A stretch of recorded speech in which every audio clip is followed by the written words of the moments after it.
Really nice morning today. Well, it's not really morning, it's like 12. I kind of forgot to walk my dog out earlier. I got up, had my 11 a.m. daily call, which I have in routine basically every day. And then I got changed, got ready, had some food. Last night I was up till pretty late. I was up till like 4. Like 3:45. Got a decent amount of work done though, a really good head start on some important stuff. And now I'm dealing with a backlog because I can't just indefinitely work on the app development stuff. There's the other projects need work too, and got to make sure those are kept, up to date so they don't fall behind. And so far, that's been going pretty well. Pretty excited for today. A lot of work, but not as many calls. So I have a little bit more space to kind of breathe and do things at my own pace. I think I'll get a lot done. I'm quite excited about it. Nothing to get stuff done, and we'll just have no choice. It's the best kind of. Yeah. Also, a thought I was having while I was eating this morning, but I think, I really hate. Wait, there's a garbage truck. Anyway, the thought that I had earlier was, see, a lot of this stuff about discipline on the internet. I don't think I'm sharing anything new here.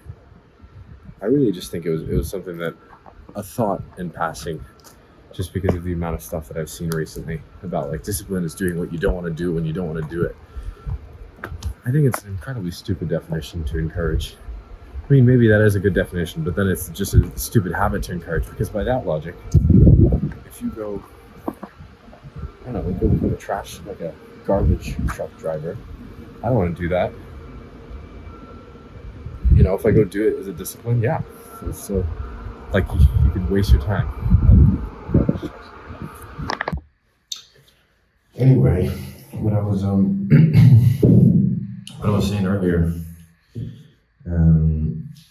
was this thought I had around just people have glorified discipline and just into this David Goggins thing. It's just do it, whatever. And yeah, most of the time people are saying it's doing what you don't want to do, like running, lifting weights, working, whatever. The thing is though, I enjoy what I do. And there's a saying in Portuguese which I like a lot, I can't speak, which is quem corre por gosto não cansa, which translates to something along the lines of, he who runs for fun doesn't get tired.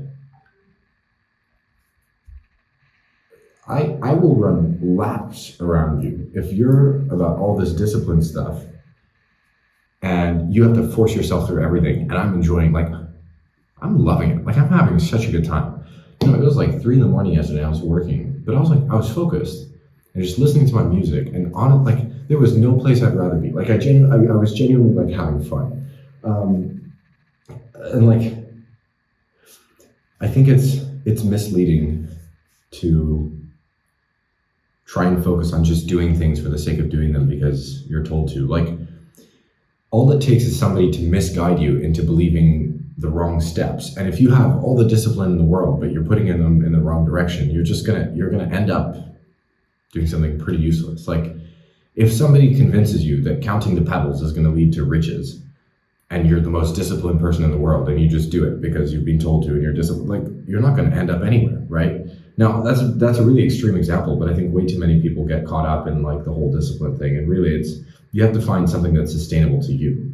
You don't want to be, like Alex Hormozy says, you're playing infinite games. You don't want to get in shape once. You want to get in shape for the rest of your life. You got to do things which are sustainable to your lifestyle.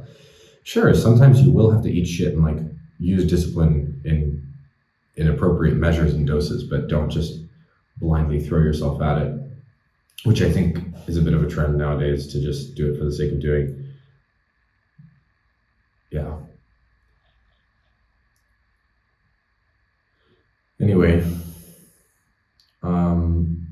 sometimes you do have to apply it though. Right now, I don't really feel like working. I didn't sleep super well because I had an alarm I forgot to turn off, so I woke up kind of halfway through, then I went back to sleep, and then I woke up a little bit early. Whatever, it was a bit odd, just haven't been sleeping great lately, so that makes me a little bit more tired, a little bit less inclined to work and stuff like that. So yeah, I do have to use some discipline and just like have to do it regardless of how I feel, but I don't think it's just about discipline. Like, I go to the gym because I really enjoy it. Like, I've learned to enjoy it. I've found, and if you don't enjoy the lifting heavy weights, like there's so much other stuff that you can do. Like, I enjoy the intensity of just going to the gym. Like, I'm not the biggest guy, whatever. I'm not going to be the biggest bodybuilder in the world, never, right? I'm never going to make that. And like, naturally, I don't have a predisposition toward bodybuilding. My body type doesn't lend itself toward that. As in, like, in my own genetics don't lend themselves to crazy, like my parents, my family, there's nobody who has like crazy kind of muscle growth. There's also, like, I'm a tall guy, and if you're taller, your limbs are longer, so your bones are longer, and it makes it mechanically harder for you to push the same weight. So for me to push the same weight as somebody else who's shorter than me, it requires less force for them because your bones essentially act as levers. I don't care though. Like, I still go, not out of like some hardcore discipline thing. I mean, to some degree, yes. Like, when I don't feel like it, I have to go anyway, and I just have to show up. But also because I enjoy it. I really do. And I think that's what the most successful people tend to like. They enjoy it. There's a mix. I think everything is a mix of balance. And an equilibrium. And I think too many people forget that. Maybe that sounds a bit cliche, but I think social media glorifies extremes, which, to be fair, are more entertaining. Anyway, right now I'm thinking a little bit about runway and cash flow. So if I make this new hire that I'm having a bunch of interviews, whatever, if I make this new hire and they start working with us, that is going to hurt my burn rate a fair amount. Like, it's going to add on pretty hefty price. But obviously, I'm also hoping that it opens up new capacity, but I'm also considering this investment to access new communities and stuff like that. If I throw that all together, like, I'm making pretty big investments. And so it puts my margins in jeopardy potentially. So I'm like wary of that. And I mean, I run healthy margins for the most part, but I am just keeping that in mind and trying to, just balance everything. But for the time being, I just have to get work off my plate, and then I have to be able to successfully find somebody who can manage. Like, I want to be able to do the volume of work I'm doing right now without me personally having to do any of it. And that then means I can scale. And then I also need better and better kind of quality clients and stuff like that. And then better clients means solving a more specific problem. So getting narrower about my niche. In my case of software, it's like, I want to focus on one particular tech stack that we do best, and just keep focusing on startup clients, stuff like that, clients we understand and can create the most value for. And then over time, as we get better at that, raise our ticket price. I actually started, I think, with a higher ticket, and then I realized that if I had a smaller ticket, I could iterate through deals faster and learn more. So I've done that. That was a really good decision. Then now I can start to raise my ticket, but doing it a lot more incrementally and slowly. I have certain LTV goals that I want to hit. And with my average project duration in mind, I have to hit a certain retainer minimum. So I want to move toward that, things like that. So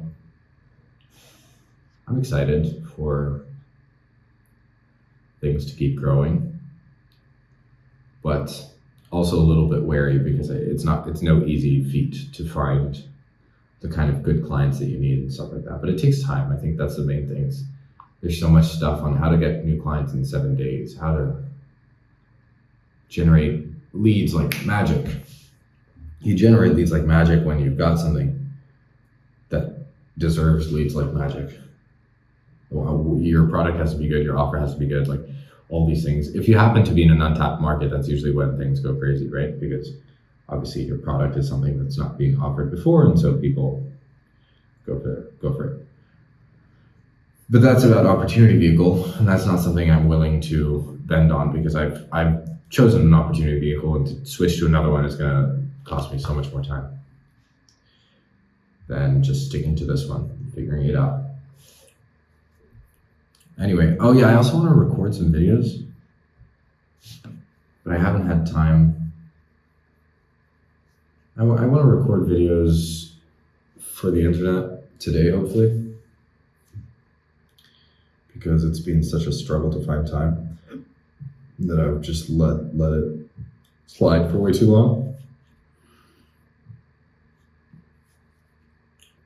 But anyway, we'll see if I manage to make that happen. I think yes. Like, it's been a good day so far, and there's a lot of time, and I'm pretty focused. Well,